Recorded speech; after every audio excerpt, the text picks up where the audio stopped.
Welcome back, Lancia lovers. I'm in one of my dream cars today, and I have to thank my anonymous benefactor over here to letting me drive his car. This is a 1993 Lancia Delta Integrale Evo 2. Did I get all that right? Yes, sir, you got it right. And what's amazing to me is this was originally a Japan car. Yeah. It was imported by who was it imported by? Euro Classics. Euro Classics. Out in San Francisco. Okay. And one of the most remarkable things I find about this car is it's just easy to drive. It's not a difficult car to drive at all. And it feels like a really good, solid, like early 90s, late 80s car, which, you know, that is what it is. I was expecting more of a Mark I GTI type experience, but it's really much nicer than that. And for being a homologated race car, essentially, it's actually really well finished also. Has Alcantara like everywhere, like even on the headliner and the seats, and these Recaro seats are really nice. They're not too small, but they still hug you like really good. Now, interestingly, the car is still left-hand drive, even though it is from Japan. And ooh, look at that gauge cluster. That's so cool. You see, all the homologated cars were all left-hand drive, regardless of where they were sold. Lancia actually sold more of the Delta Integrale in Japan than anywhere else. Now, I suspect most of you know what this car is, but in case you don't, the Lancia Delta Integrale was the most successful rally car ever, even to this day, which is a pretty incredible title considering that they haven't competed for over 25 years. And this car in particular is a homologation special. You see, back in the day, manufacturers had to produce a certain number of road-going cars that were nearly identical to their race cars. That's why you see a lot of things you wouldn't see on the normal road-going car, such as this stiffening bar running across the rear floorboard. There's also some unique Japanese modifications to the car, such as these square side marker lights, and these additional grounding cables. Now, the grounding cables are a great idea because it improves reliability.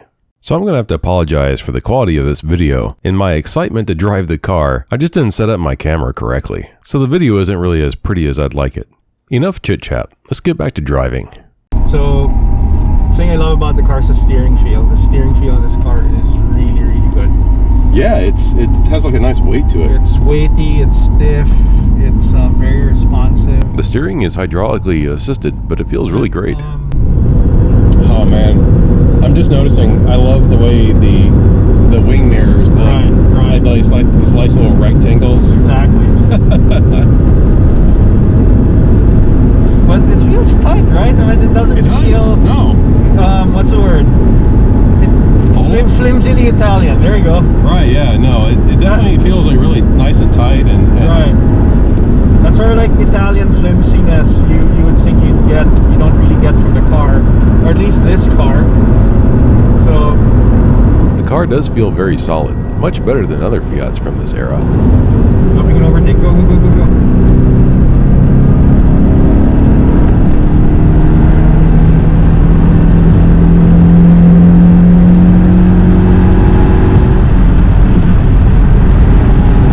Yeah, it overtakes nice.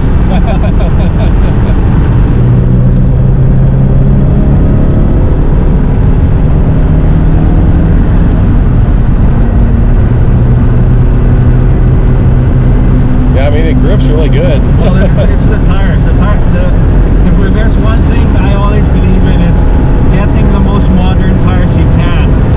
I mean, tires these days, especially the 200 tread wear tires, are basically grippier than where slicks used to be like 4 or 5 years ago. Right, yeah. A lot of the 200 tread wear tires are basically race compound tires with a 200 tread wear number stamped on the side. People don't really enforce whether or not they wear down the way 200 tread wear tires should. Oh yeah, I mean it takes a set in the corner like really quickly. Right. And yeah, that feels really nice. Right. There's very little body roll, but it doesn't feel overly stiff. The suspension, of course, has lots of travel to soak up any bumps you might encounter. And it's not, like you were saying, it's not loud at all, but I love how you can like just a little bit hear the turbo whooshing around. Yep.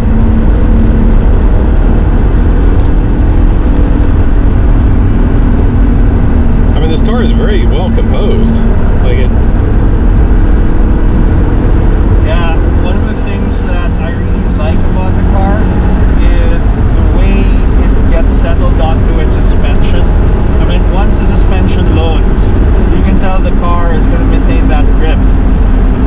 gotten to the point where I've hooked this thing hard enough where it's gonna let go, but the way it looks is the suspension.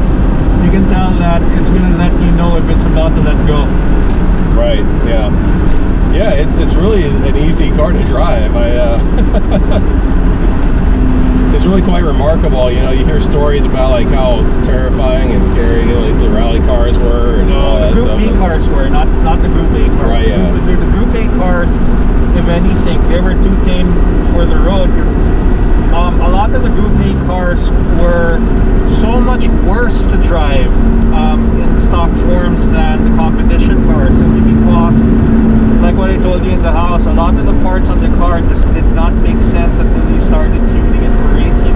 This Integrale really does have very low NVH for a car of its era, and is pretty darn comfortable. You could make it a daily driver if you wanted to. You do a little bit of I like that. Yeah, every time like you mat it and let off the gas. And it's not, I mean, it does have like kind of like that 80s like style boost where like you push the pedal down and it takes like just a second. It's not as bad. And it's not as extreme. Like, and, you know. And there's a reason for that. Now the Evo 2, unlike the Evo 1, it wasn't a true homologation special anymore because in '93, you have to remember, Lancia was in the process of pulling out of the World Rally Championship. So anything they produced in '93, they didn't really need to homologate a new car for 1994. Right. So what they did with this car was actually change some of the tuning, and also the electronics on the car, and the turbo is actually smaller. So because they use a smaller turbo, it's a lot punchier. Right. Yeah. Yeah. It's not like some like brutal like kick though. It's just like a nice little gentle like whoosh like when the boost finally comes on. The other thing that blows my mind about the car is the fact that the engine design really dates back to what, 1965? I think like the first. I mean, that might have been like when they started the design. Yep. But yeah, like the original Lampredi like twin cam, I think came out in '68. Yep. I think it was '68. That's a descendant of that Lampredi design. I mean, it's a direct descendant of that line of twin cam engine. Yeah, I mean, like even like the block is almost identical, and like the head is really the only thing that's gone through like different revisions. Right. You know? Right. So it is pretty incredible that Lampredi like twin cam has survived like that long. Woo. At least this car has set of Bilsteins all around. And one of the things that the Evo 1 and the Evo 2 homologated for Lancia was longer suspension travel. And the reason why the hood is actually so far up isn't to give the engine more cooling, but it's because the shock towers in front are so high up. When they had the older hood on it, it would basically not close. Right. So the reason why you have the hood line that high is so that they can fit longer travel shocks and not to give the engine more cooling. Yeah, that makes a lot of sense because you definitely want lots of suspension travel for rally. Right. All right, let's go.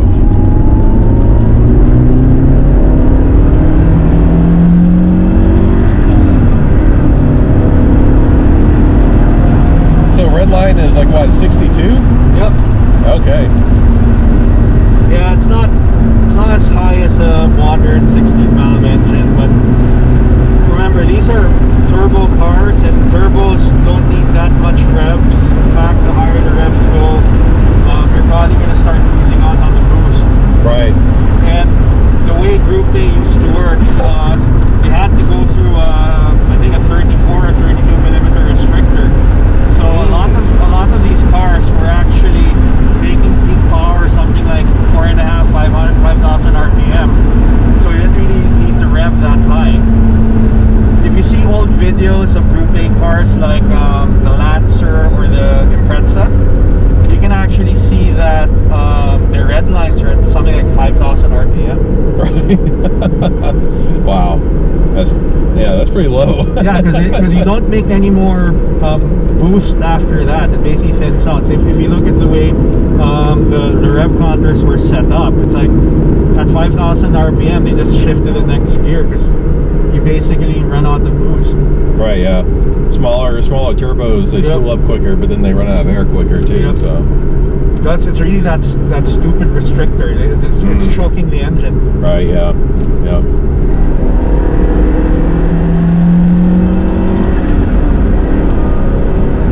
Man, it revs out nicely. I love the way it it feels. Downshifts like smoothly too. Wow. I mean, this car is just a joy to drive. Like it.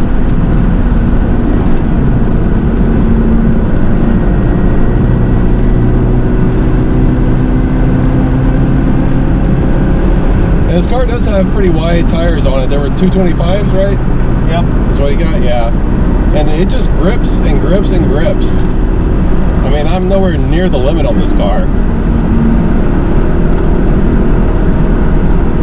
That's on Sticky Dunlop Lorenza Star Specs. One of the old school autocrossers' favorite tires. You know, another one of the things I love about this car is actually like the visibility you have out of it. You know, you have like these nice like slim, like, you know, 80s style A-pillars, and I'm sure they don't do anything for you in a crash, but